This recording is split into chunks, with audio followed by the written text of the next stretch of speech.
Welcome to the Fear and Greed Daily Interview. I'm Sean Aylmer. It's that time of year again when the wealthiest people in the country are identified and ranked whether they like it or not.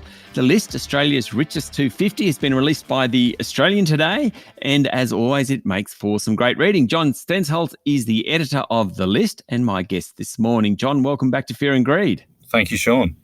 Righto. Tell me it's not Gina. Is it Gina? It's Gina. Oh. She's too successful. She's too successful. So she comes in at number one. What's she worth? Yeah, she's worth about $37 billion, just a lazy $37 billion. So the iron ore boom keeps going for her. She's making massive profits from iron ore and buying cattle stations as well. She has a very good line of Wagyu beef too, by the way, around a couple of hundred restaurants in Australia. So, yeah, she's doing very, very well. Ah, righto. So if it's all about iron ore, presumably Andrew Forrest is number two. What's he worth? Yes, he's worth about $35 billion. So he has only just missed out at number one this year. So it's all about the Fortescue share price with him. But and it's it's a little bit more than last year, but it's not quite enough to catch Gina. But they're both in the same industry and they're both doing extremely well. Okay, has he ever actually caught Gina? He has, yeah. I mean, look, for the Fortescue share price has gone up and down over years. I mean, there was a time or roughly the GFC time where he was the richest person in Australia. Just, during Fortescue's first boom, I suppose, during another mining boom, you might remember the mining super profits tax, and he was railing against that along with Gina. And that's when he was first became, really, really big billionaire. But he's actually worth more then than he is now. Okay, so who else is in the top 10, John? So we've got Anthony Pratt, our cardboard box making magnate, recycling. So number 4, Harry Triguboff, just turned 90. Now, John, I seem to remember you are quite good mates with Harry Triguboff. In fact, I've met Harry Triguboff with you and a woman from The Australian called Lisa Allen, and it was one of the funnier meetings I've ever had. Really, he loves you. We both attended his 90th birthday party a couple of weekends ago, Sean, actually. So, yeah, we had a prominent table next to Harry's, on the stage and so on. And the last I saw of Harry that night was he was dancing the night away as a 90-year-old on the dance floor. Isn't that great? With his wife, Rhonda. So he is still going strong. And in the magazine, he actually, we have an interview with him and Tim Gurner, another, property magnate, a younger one, where Harry talks about Tim as the future, and he says, "But I'm the present." So at number 90, he is still making a lot of money. Now, does he still? I remember the meeting with him, and this was many, many years ago, John.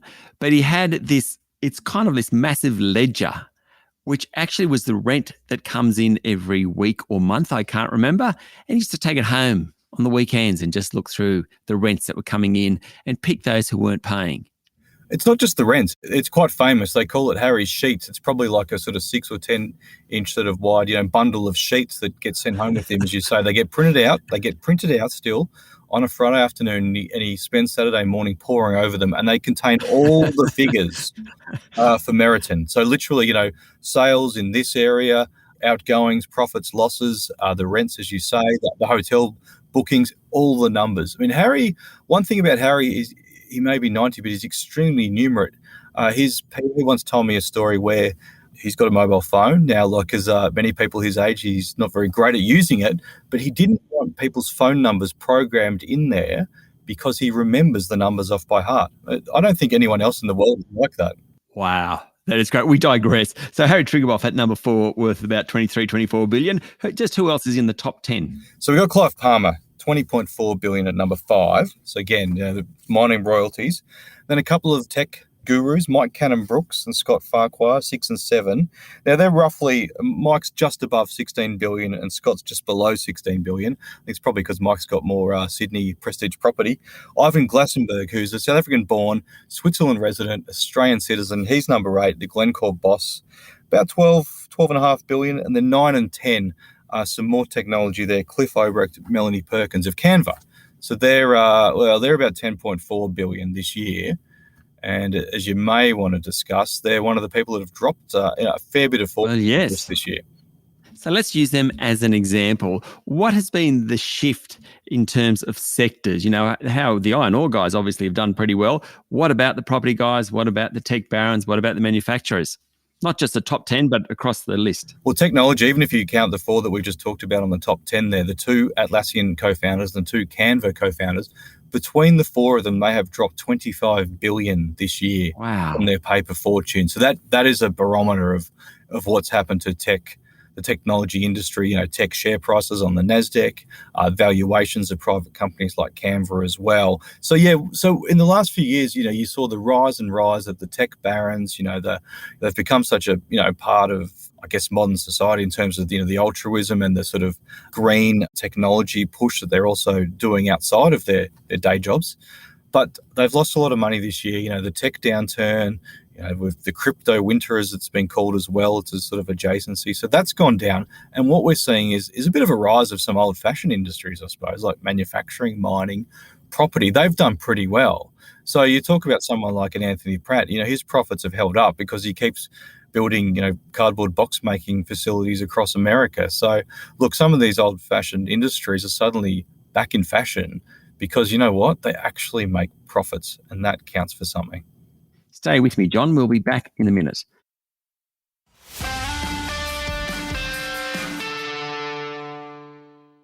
My guest this morning is John Stensholt, editor of The List, Australia's Richest 250.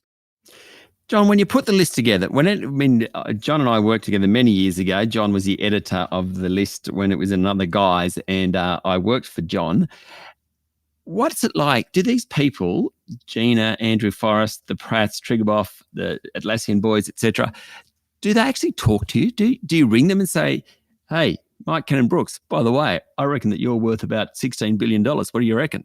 Is that how it works? Absolutely. So we at least try to reach out. Now, some of them don't want to chat, but I think they're in the minority. So there's a lot of the people on the list that do speak to me confidentially, more than anyone would realise. I reckon probably, say, 4 out of 5, maybe 80% of the list, you know, do engage. Some of it's just a look, thank you very much, thanks for letting me know. Certainly this year I've had discussions with people where they've said, oh, actually, you know, my profit valuation is a bit more, like the profit multiple that I might use for a private company. No, I valued you on 8 times earnings. No, actually, I think it's probably about 12 times earnings because that's the multiple that we use in the industry, which obviously makes them wealthier on paper. Yeah. You know, what about the building that I own as well? You know, that's worth 50 million. You need to include that. So I definitely get a lot of feedback. It's I do have a crazy couple of weeks where I'm towards the end of the process where I'm calling. I end up, I suppose, having these bizarre conversations with billionaires, sort of where I say, I think you're worth, say, 1.25 billion, and he'll say, or she will say, no, I think I'm worth 1.43, and I say, okay, fine, that's good. I mean, it's good to actually hear that, I suppose, but it is a bit weird when you think about it. Yeah. Do people, I mean, I remember you once saying, you know, that the thing they like less than being on the list is falling off the list. Is that still the case? Oh, clearly, yeah. I mean, it's as strange as it sounds, there is some sort of cachet with being amongst the, you know, the wealthier, most powerful people in the country. I mean, Anthony Pratt has topped this list before, and he's talked about, to me, and in articles that I've written about, you know, like being number one or being close to number one does open doors with, you know, politicians or other business people, does give you some sort of cachet or prestige, as strange as it might sound. And it does certainly help with customers as well. I had someone who didn't talk to me much last year that I had a valuation at a certain number. This year they called me back and said, oh, look, you know, our customers were asking about the number because they said, you're actually smaller than we think you are as a B2B sort of concern, business to business. And so they've adjusted their valuation accordingly just because that they know it has some sort of public profile. So, yeah, definitely interesting insight into their minds. A couple of names that used to be on this list, and this is many years ago, that aren't, well, at least not in the top 10. I'm sure they're on the list. Packer being one name, Murdoch being another name. They're still on the list, just not as high. Is that right? Yeah, James Packer's still definitely on the list. And look, he split. Some of the wealth got split to his sister Gretel as well. She's on the list. They're both billionaires. James is roughly sort of 3.6 billion now. Remember, he sold out a Crown Casino, you know, finally last year. some tax implications with that as well. Look, his wealth has certainly fallen on paper in recent years. I mean, I don't think he's struggling at the moment. He just took his huge super yacht to Saudi Arabia for the recent Grand Prix there, so he's going all right. Yeah, he's definitely still on the list. Lachlan Murdoch, he's obviously boss of ours here at News Corp. He's definitely on the list. And yes, we do check these valuations with all these people that you do mention. So yeah, absolutely. Look, there's still, big, you're right, big, powerful, older generational names. But I think the beauty of this list is when you bring new names on it. And that just shows, how the economy and how modern society changes along the lines with, how the list changes too. So the full list is out Friday. Is there much of it with the 250? Is there much of a change this year? I mean, the top 10 are fairly similar, but is there much of a change through the list versus last year? Yeah, I tend to generally average about 20 odd new names every year. I think this year I've got about 16 or so, and there's a lot of people that just miss that list as well, right? I mean, I probably, if I made it I don't really want to make too much work for myself. If I made it a top 300, there'd be all sorts of new, really interesting people. They just come just below that cutoff. But yeah, so we got a crypto gambling billionaire, Ed Craven, who's on the list for the first time. He's 27 years old and he's worth about 2.01 billion. We've got the Penrite founders, which is an old Australian family business. They're making big profits. There's female retailers that have come onto the list for the first time. The Zimmerman sisters, who are a massive name in fashion. They are such a really, really good business that's been exported around the world. So I think that's the really interesting part. So the new names just show you how business is changing in Australia, how society is changing along with that, and consumption habits or spending habits and all these sort of other sort of economic signposts that the list can show. How long have you been putting this list together in one form or another? The first one, Sean, I think it was in your younger days in around 2008. So that might date both of us. That's been 15 years now. Goodness me. Wow. And you're really, really good at it, John. Thank you for talking to Fear and Greed. Thanks, Sean. That was John Stensholt, editor of The List, Australia's Richest 250. The full list, of course, is out tomorrow. This is the Fear and Greed Daily Interview. Join us every morning for the full episode of Fear and Greed, Australia's most popular business podcast. I'm Sean Aylmer. Enjoy your day.